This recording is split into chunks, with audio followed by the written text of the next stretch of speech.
Subscribe now and press the bell icon. Never miss an update.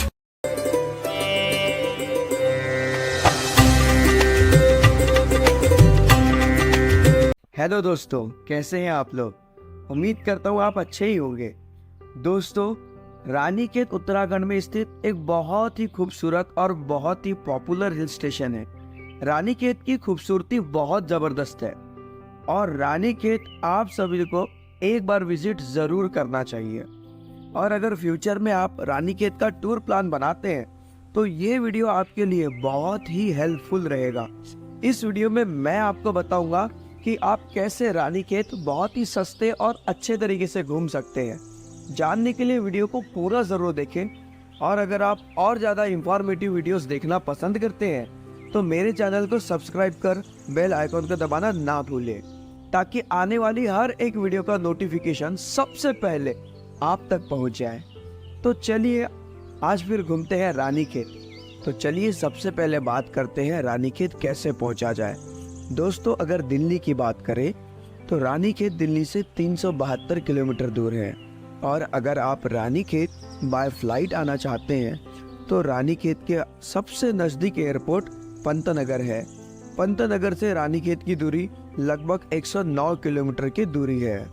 दोस्तों, मैं आपको बता दूं कि आप अगर उत्तराखंड की कुमाऊं की यात्रा करते हैं तो आप फ्लाइट से ना ही आए तो अच्छा है, क्योंकि कुमाऊं का सबसे नज़दीकी एयरपोर्ट पंतनगर है और जो फ्लाइट पंतनगर आती है वो 1 घंटे का टेक ओवर दूरी देहरादून में भी लेती है। इसलिए मैं आपको फ़्लाइट से आने के लिए रिकमेंडेड नहीं करूँगा। फिर भी अगर आप फ़्लाइट से आना चाहते हैं तो पंतनगर एयरपोर्ट से आप रानीखेत के लिए टैक्सी ले सकते हैं, जिसका किराया लगभग 3,000 से 3,500 के करीब होता है। अलग अलग टैक्सी का चार्ज अलग अलग होता है। आप बार्गेनिंग करके या प्राइस उनसे कम करवा सकते हैं। इसी के साथ आप वहाँ से शेयरिंग टैक्सी भी ले सकते हैं, जिसका चार्ज लगभग 300 रुपये के करीब होता है। और अगर आप पंतनगर से बस से जाना चाहते हैं तो आपको 150 रुपये का टिकट लेकर बस से आप रानीखेत पहुँच सकते हैं। दोस्तों, अगर आप बाय ट्रेन आना चाहते हैं तो रानीखेत का सबसे नज़दीकी रेलवे स्टेशन काठगोदाम है। वैसे तो रामनगर भी है, लेकिन काठगोदाम सबसे बेस्ट ऑप्शन है। काठगोदाम रेलवे स्टेशन से आप Ranikhet bye taxi, sharing taxi और बस से पहुंच सकते हैं। अगर प्राइवेट टैक्सी की बात करें तो प्राइवेट टैक्सी 2500 से 3,000 रुपये में बुक हो जाती है। और शेयरिंग टैक्सी से आप जाना चाहते हैं तो आपको 150 रुपये से 200 रुपये का चार्ज देना पड़ेगा और आप शेयरिंग टैक्सी से रानीखेत पहुंच सकते हैं। और अगर आप बाय बस काठगोदाम से रानीखेत जाना चाहते हैं तो आपको बस से लगभग 100 रुपये का टिकट लगता है। इसके बाद आप रानीखेत आसानी से पहुंच सकते हैं। ये बस आपको रेलवे स्टेशन के बाहर से ही मिल जाती है। और अगर आप पूरी यात्रा बस से करना चाहते हैं तो दिल्ली ISBT से आपको उत्तराखंड रोडवेज की बस मिल जाएगी। यह बस शाम को लगभग 7 बजे के करीब चलती है और रानीखेत सुबह 7:30 बजे तक पहुंचा देती है। इस बस में टिकट आपको लगभग 550 रुपये का पड़ता है। अगर आप हरियाणा, पंजाब से आते हैं तो आप हरिद्वार या देहरादून होते हुए भी रानीखेत पहुंच सकते हैं। देहरादून से जो बस चलती है वह दोपहर से 3 बजे को चलती है और सुबह 5 बजे रानीखेत पहुंचा देती है। यह बस आपको हरिद्वार, नजीबाबाद और रामनगर होते हुए रानीखेत पहुंचा देती है। बस का जो ऑप्शन है वह सबसे सस्ता है। अगर आप सस्ते में यात्रा करना चाहते हैं तो आपके लिए बाय बस आना सबसे बेस्ट ऑप्शन है। इसी के साथ आप रानीखेत अपनी कार या बाइक लेकर भी आ सकते हैं। दिल्ली से रानीखेत की दूरी लगभग 342 किलोमीटर है और आप दिल्ली से अमरोहा, अमरोहा से काशीपुर, काशीपुर से रामनगर होते हुए रानीखेत पहुंच सकते हैं। इन सभी तरीकों में आप जो बेस्ट लगे आप उसे चूज़ करके रानीखेत पहुंच सकते हैं। रानीखेत पहुंचने के बाद बात आती है कि रानीखेत पहुंच तो गए, पर यहाँ रुकने का सबसे सस्ता और अच्छा तरीका क्या है। तो यहाँ पर रुकने के लिए सबसे बेस्ट लोकेशन क्या रहेगी। तो दोस्तों, मैं आपको बता दूं कि रानीखेत एक कंटेनमेंट जोन है, यानी कि आर्मी एरिया का जोन है। यहाँ की सड़कें बहुत ही खूबसूरत हैं और यहाँ के नज़ारे भी आपको बहुत ही खूबसूरत लगेंगे। होटल यहाँ पर आप बस स्टैंड के आसपास ही ले लें, क्योंकि अगर आप बस स्टैंड के आसपास ही होटल लेते हैं तो जो लोकल साइट सीन है वे आप पैदल ही कवर कर सकते हैं। और अगर हम होटल के चार्जेस की बात करें तो यहाँ पर 600 रुपये से लेकर 2500 रुपये तक बहुत ही अच्छा होटल आसानी से मिल जाएगा। इसी के साथ आप यहाँ पर कैंप भी ले सकते हैं जो बस स्टैंड से लगभग 2 किलोमीटर की दूरी पर होते हैं। कैंप में जो चार्ज होता है वो 800-900 रुपये पर पर्सन के करीब होता है। आप चाहे तो कैंप ले लें या फिर होटल ले लें, जो आपको बेस्ट लगे आप उसके हिसाब से चूज़ कर सकते हैं। दोस्तों, रुकने के बाद बात आती है कि आप रानीखेत में कहाँ कहाँ घूमने जा सकते हैं और क्या है सही तरीका रानीखेत घूमने का। दोस्तों, रानीखेत से थोड़ी ही दूरी पर स्मृति वन है, वहाँ पर आप पैदल भी घूमने जा सकते हैं। स्मृति वन अपने आप में बहुत ही खूबसूरत जगह है। वहाँ पर आपको ऊंचे ऊंचे देवदार के पेड़ और बैठने के लिए चेयर और बच्चों के खेलने के लिए झूले वगैरह मिल जाते हैं। यह एक तरीके का छोटा सा पार्क है। यह एक बहुत ही पीसफुल जगह है, आप यहाँ पर भी एक बार विजिट ज़रूर करें।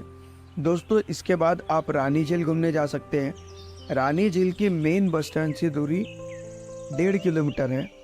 आप यहाँ पर आराम से पैदल जा सकते हैं या फिर आप चाहे तो लोकल ट्रांसपोर्ट का भी यूज़ कर सकते हैं। इस झील में आपको कोई भी एंट्री टिकट नहीं लेना है, लेकिन अगर आप बोटिंग करना चाहते हैं तो 2 सीटर बोटिंग का चार्ज 50 रुपये और 4 सीटर बोटिंग का चार्ज 70 रुपये रखा गया है। रानी झील एक अच्छी जगह है। अगर आप रानीखेत आते हैं तो रानी झील भी एक बार ज़रूर विजिट करें।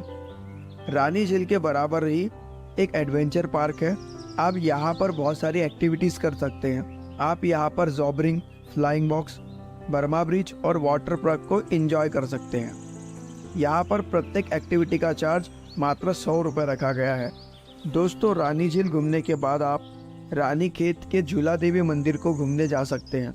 झूला देवी मंदिर की बस स्टैंड से दूरी लगभग 5 किलोमीटर है और यहाँ पर पहुँचने के लिए आप यहाँ के लोकल ट्रांसपोर्ट का यूज़ कर सकते हैं। झूला देवी टेम्पल एक बहुत ही खूबसूरत जगह है। यहाँ बैठने के लिए चेयर वगैरह अवेलेबल है। आप यहाँ पर थोड़ी देर बैठकर रिलैक्स भी कर सकते हैं। इसके बाद अगर आप आगे उसी रास्ते पर जाते हैं तो आपको चौबटिया गार्डन मिलेगा। आप चौबटिया गार्डन घूमने के लिए ज़रूर जाएं। रानीखेत बस स्टैंड से चौबटिया गार्डन की दूरी मात्र 8 किलोमीटर है और झूला देवी मंदिर से इसकी दूरी मात्र 3 किलोमीटर रह जाती है। चौबटिया गार्डन एक बहुत ही खूबसूरत जगह है। यहाँ पर बहुत दूर दूर से लोग घूमने के लिए आते हैं और अगर आप रानीखेत जाते हैं तो एक बार चौबटिया गार्डन घूमने के लिए ज़रूर जाएं। और इसी के साथ आप शहर के बीचों बीच स्थित आशियाना पार्क भी घूमने जा सकते हैं।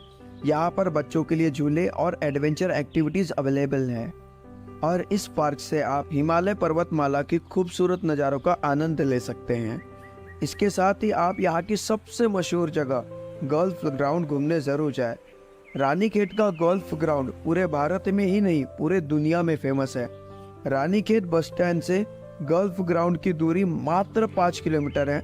यह दूरी आप लोकल ट्रांसपोर्ट से कवर कर सकते हैं। इस गोल्फ ग्राउंड में कोई भी एंट्री टिकट नहीं है और यह जगह अपने आप में ही बहुत ही खूबसूरत जगह है और यह गोल्फ ग्राउंड ऑन रोड है और यहाँ पर आपको आने में कोई भी दिक्कत नहीं होने वाली है। इसके साथ ही आप यहाँ पर पैराग्लाइडिंग भी कर सकते हैं। इसके लिए आपको रानीखेत से लगभग 12 किलोमीटर दूर वाइल्ड क्राफ्ट पैराग्लाइडिंग कैंप में जाना पड़ेगा और यहाँ पर पैराग्लाइडिंग का चार्ज 3500 रुपये लगा गया है, जिसमें उनका रानीखेत से आना और जाना और पैराग्लाइडिंग शामिल होती है। दोस्तों, ये थे रानीखेत में घूमने के सबसे फेमस प्लेसेस और अगर आप रानीखेत घूमने के लिए आते हैं तो यहाँ पर एक बार घूमने के लिए ज़रूर जाएं। दोस्तों, इसी के साथ बात आती है रानीखेत में खाने पीने की। दोस्तों, आपको बता दूं कि रानीखेत में आपको खाने पीने की कोई भी दिक्कत नहीं होने वाली है। आपको यहाँ पर वेज और नॉन वेज दोनों टाइप का खाना आसानी से मिल जाता है।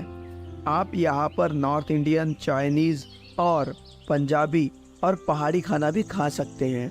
दोस्तों, इसके बाद बात करते हैं रानीखेत में आने के बेस्ट समय की। दोस्तों, आपको बता दूं कि रानीखेत में वैसे तो मौसम पूरे साल भी सुहाना रहता है, लेकिन अगर आप यहाँ पर मार्च से जुलाई के महीने में आते हैं तो यहाँ पर आपको वेदर ठंडा मिलेगा।